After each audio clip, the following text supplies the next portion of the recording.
le Président.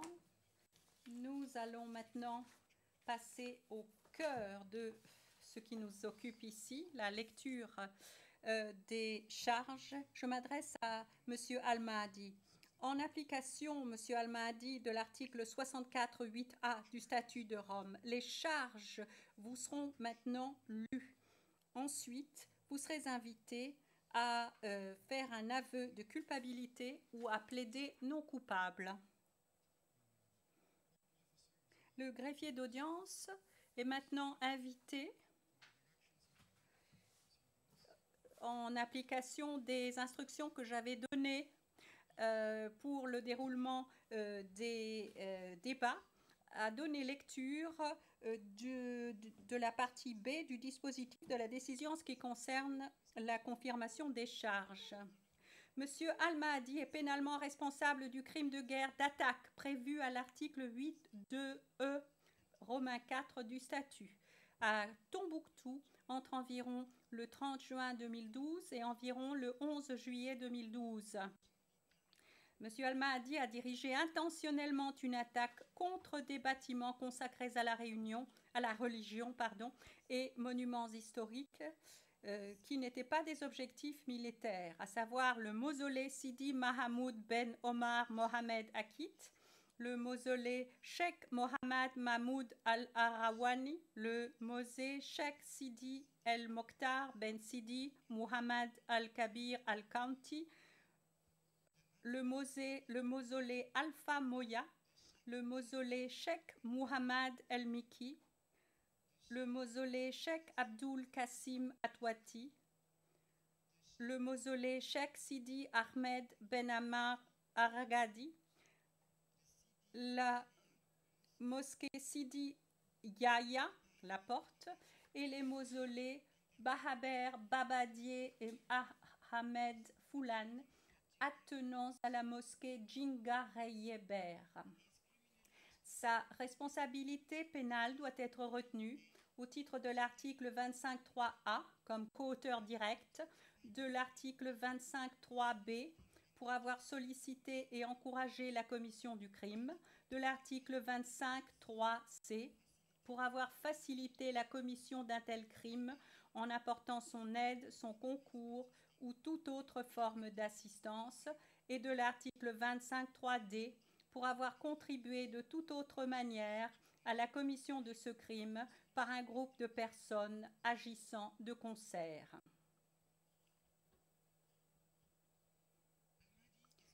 Al-Mahdi est également responsable pénalement au titre de l'article 25.3a comme auteur direct pour sa participation physique à l'attaque intentionnellement dirigée contre les mausolées Alpha Moya et Sheikh Sidi Ahmed Ben Ammar Aragadi, la porte de la mosquée Sidi Yahya et les deux mausolées Ahmed Foulan et Bahaber Babadier.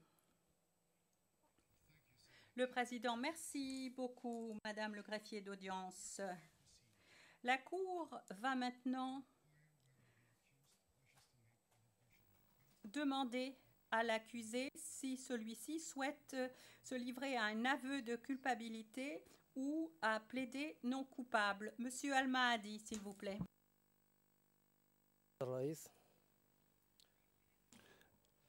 Monsieur le Président, malheureusement, tout ce que je viens d'entendre est véridique et conforme à la réalité. Je vous remercie. J'avoue effectivement ma culpabilité. Thank you so much. Le Président, merci beaucoup, Monsieur Al-Mahdi. Monsieur le Président, je vous prie de m'excuser. J'ai une déclaration que je souhaiterais faire le moment venu. Si vous souhaitez que je le fasse maintenant, je le ferai. Je voudrais faire une déclaration un peu plus détaillée sur la question. Let me confer with my colleagues. Le Président, je vais conférer avec mes collègues à cet égard.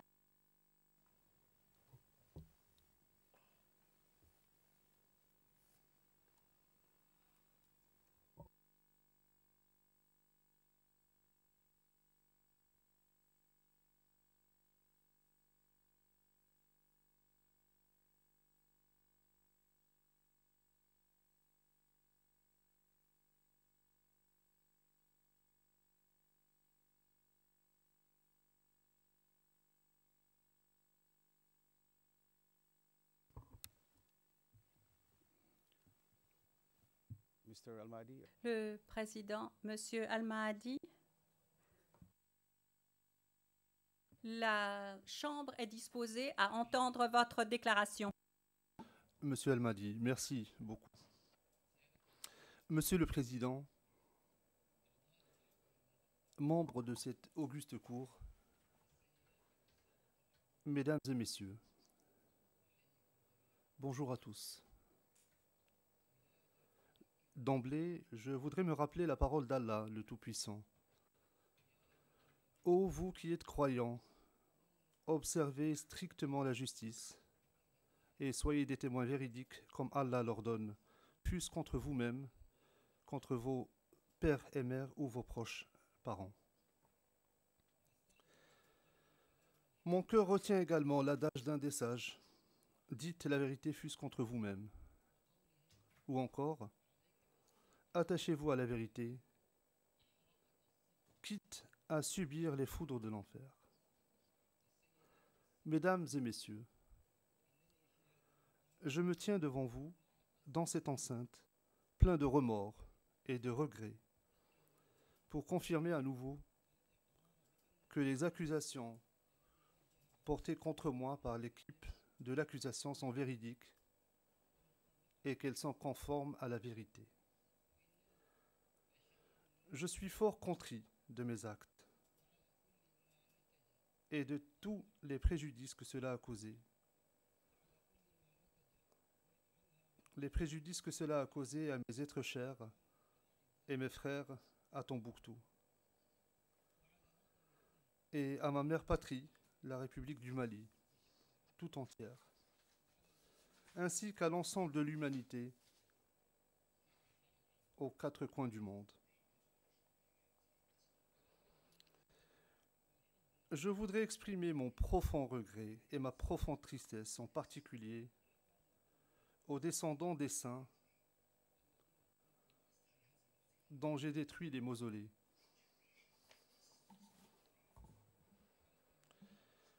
J'en appelle à eux, ainsi qu'aux habitants de Tombouctou, musulmans, indulgents et cléments. Et je leur fais une promesse, la promesse d'homme libre, que la faute que j'ai commise envers eux sera la première et la dernière.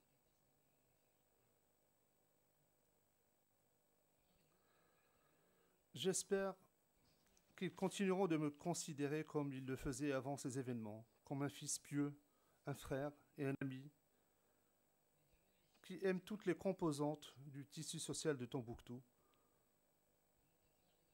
et qui participe avec eux à ces nombreuses activités positives et constructives. J'ai espoir qu'ils seront animés par l'éthique islamique suprême, qui préconise le pardon et l'indulgence à l'égard de quiconque commet un péché puis se repentit, et de lui accorder le bénéfice du doute, si faible soit-il, afin que celui-ci puisse s'élever à un plan supérieur, comme nous le recommande vivement le Coran, lorsque le Tout-Puissant nous dit « Quiconque pardonne, sa rétribution incombe à Allah ».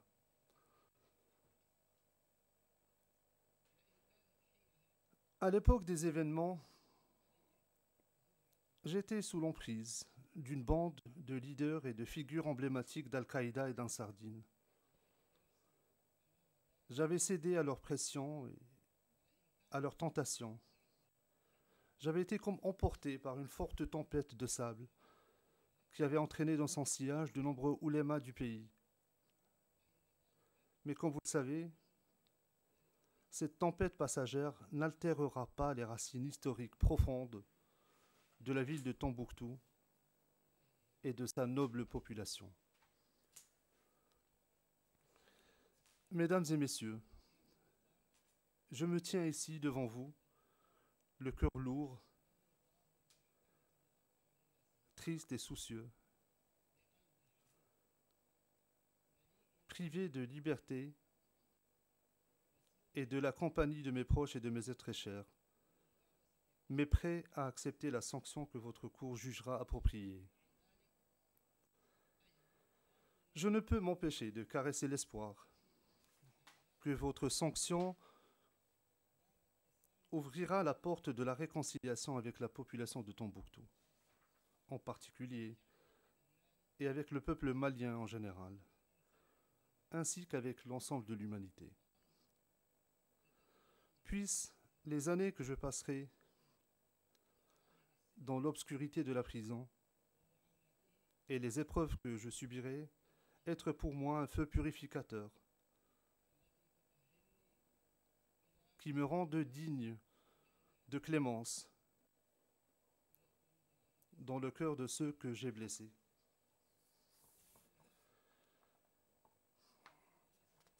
Il ne me reste plus qu'à faire part d'un conseil à tous les musulmans du monde, qu'ils résistent à ce genre d'action dont les conséquences n'ont pas de limite et n'ont pas de bénéfice.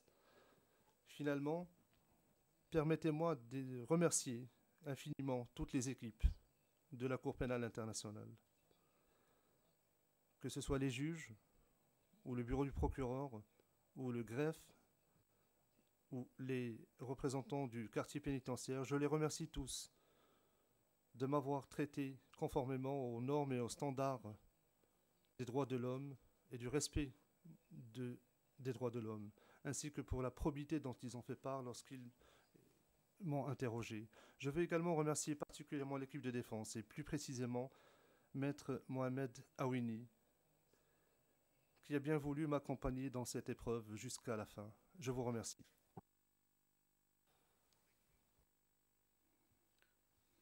Thank you.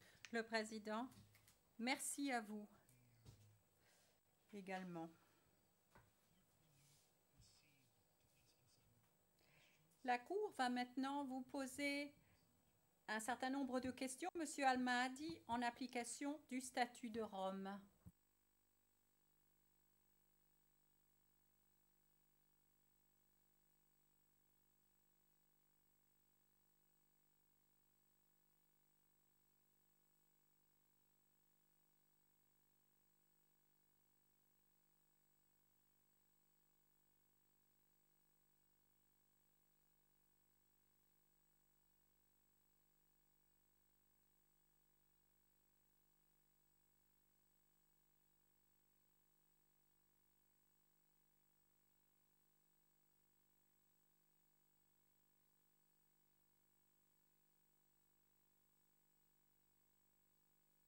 Mr. Al-Mahdi, can you please rise? Le président, Monsieur Al-Mahdi, pourriez-vous, s'il vous plaît, vous lever une nouvelle fois? Monsieur Al-Mahdi, oui, Monsieur le Président. Le président, maintenant que vous avez fait un aveu de culpabilité, la Chambre va vous poser un certain nombre de questions. Monsieur Al-Mahdi, la Chambre aimerait savoir si cet aveu de culpabilité est fait de manière volontaire, de votre plein gré, sans y avoir été contraint ou forcé par qui que ce soit. Monsieur Al-Mahdi, certainement, Monsieur le Président, je fais cet aveu de culpabilité de mon plein gré. Signing. Le président, est-ce que vous vous souvenez d'avoir signé un accord avec l'accusation en ce qui concerne cet aveu de culpabilité étayé par les faits, et ceci en février, le 18 février 2016, et que cet accord vous a été présenté dans une langue que vous comprenez parfaitement et que vous parlez parfaitement? Monsieur Al-Mahdi, oui, Monsieur le Président, cela m'a été présenté en arabe. Le président, est-ce que vous avez eu la possibilité de consulter pleinement votre conseil avant de faire cet aveu de culpabilité aujourd'hui? Monsieur Al-Mahdi, oui, j'ai consulté mon conseil, il m'a prodigué les conseils juridiques idoines. Thank you. Le président, merci. Est-ce que vous comprenez que la Chambre n'est pas liée par les termes de l'accord que vous avez signé et que la Chambre n'est pas contrainte à accepter les termes de l'accord sur votre aveu de culpabilité? Monsieur Al-Mahdi, oui, je comprends cela. D'ailleurs, cela faisait partie du document qui m'a été présenté. the admission of guilt and En faisant cet aveu de culpabilité et en signant cet accord, vous avez renoncé à beaucoup de droits dont vous auriez bénéficié autrement en tant qu'accusé. Est-ce que vous savez cela? Monsieur Al-Mahdi, oui, Monsieur le Président, je confirme cela. Je confirme toutes les dispositions contenues dans la déclaration que j'ai signée. proceed to Le Président. En ce qui concerne la fixation de la peine, Monsieur Al-Mahdi, est-ce que vous comprenez que la Chambre n'est pas liée par la peine de 9 à 11 ans à laquelle vous avez souscrit dans le cadre de l'accord avec l'accusation? Monsieur Al-Mahdi, oui, je suis conscient de cela. Le Président, et vous comprenez que le crime qui vous est imputé peut conduire à une peine de plus de 30 années. Monsieur Al-Mahdi, oui, je comprends cela. Cela figurait dans le document que j'ai signé. Le Président, dernière question. Vous comprenez que si vous êtes condamné, la Cour peut ordonner des réparations pour les victimes et vous imposer des peines financières, des amendes. Monsieur Al-Mahdi, oui, je comprends cela. Le Président, merci. Monsieur Al-Mahdi, puis-je demander à mes collègues s'ils souhaitent de leur côté poser des questions?